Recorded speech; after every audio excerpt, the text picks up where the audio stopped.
Thanks for watching our channel. I'm Laura, Giles of Pan Society, and a viewer wants to know how to get through the integration process after soul retrieval without therapy. As a trauma therapist, I'm a huge fan of therapy with a qualified person, but it's not always possible or desirable. Stay tuned and I will share my 7 tips.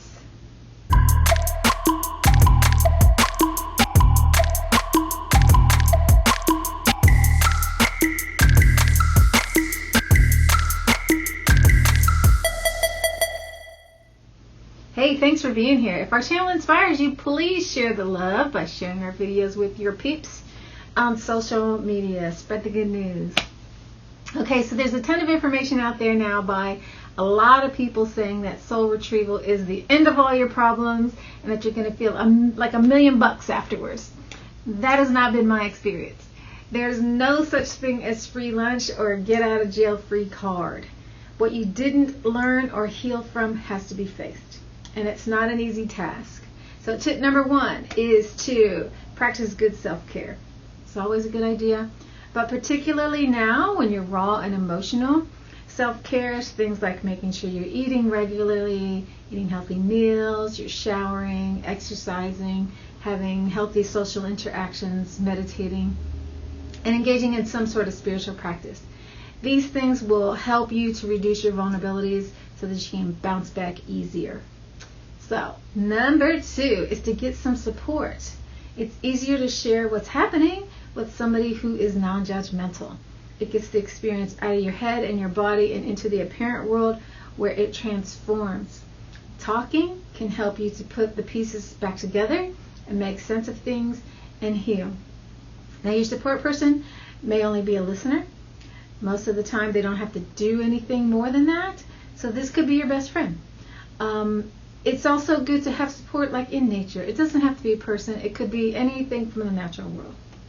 So number 3 won't apply to everyone. It depends on how well you were functioning before the soul loss. But if it happened when you were young or still immature and developing, you may need to develop some skills and a new lifestyle.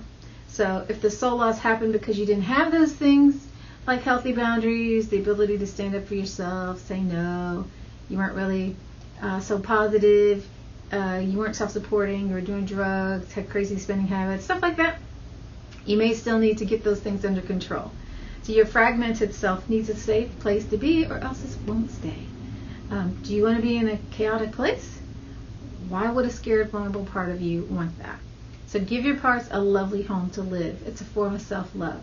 So adorn your body with pretty things, feed yourself healthy foods, speak lovely words, clean your home and your car. Basically love yourself. Number 4 is to give yourself time to feel your feelings fully. If you want to cry, cry. If you feel like raging, rage in a safe, controlled manner. Emotions are energy, and when you spend them, they lose steam and they end. They flow out of you if you allow them to be as they are. And if you judge them, try to control them, or stop them, they're just going to churn. So you want them to transform. So let them be as they are. Now, this isn't easy to do or witness. When you're all emotional, you can think things that aren't real. So this isn't a space for doing things or making decisions. It's just more about being. If there are things to decide, wait until your feet are firmly on the ground again first. Trust me on that one, okay? All right, so number 5, it's about making amends. This is another thing that may not apply to all people or situations, but if you contributed to the situation that created the soul loss or hurt others along the way, make amends if it's wise to do so. So fix what's broken. Sometimes this could create more problems than it solves. So if this is the case, you can do it energetically by sending love and forgiveness to that person, place, or thing. Number 6 is to be your true self. So sometimes our parts split because we aren't honoring them. We don't respect their talents. We don't call ourselves names, things like that. If you aren't practicing shining your light, it goes out.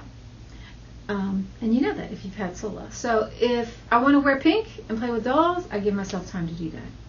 If I used to love wrestling or finger painting and I want to do that again, I make time for those things. It's important.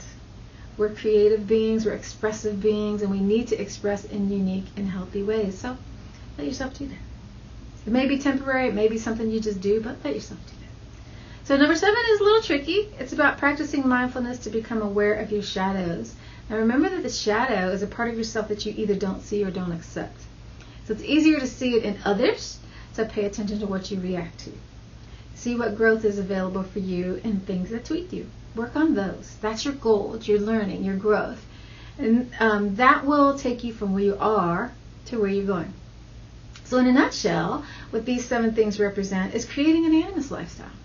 Self-care, working on your shadow, being skillful, and being true to yourself is about sovereignty. So do you. Be the best you that you can. Grow you. The part about having support and making amends is about we, or connection. We don't live in a vacuum. It's all connected. We have to help others and rely on others. And by others, I mean nature too. So when you create an animist lifestyle, soul loss is so much less of an issue. You're growing, not fragmenting. And I hope that helps. Thanks for the question. If you want more specifics or if you want me to expand on something, just drop me a comment. Let me know. Love to hear about your experiences and how you did it. We can all grow together. Ciao. See you next time.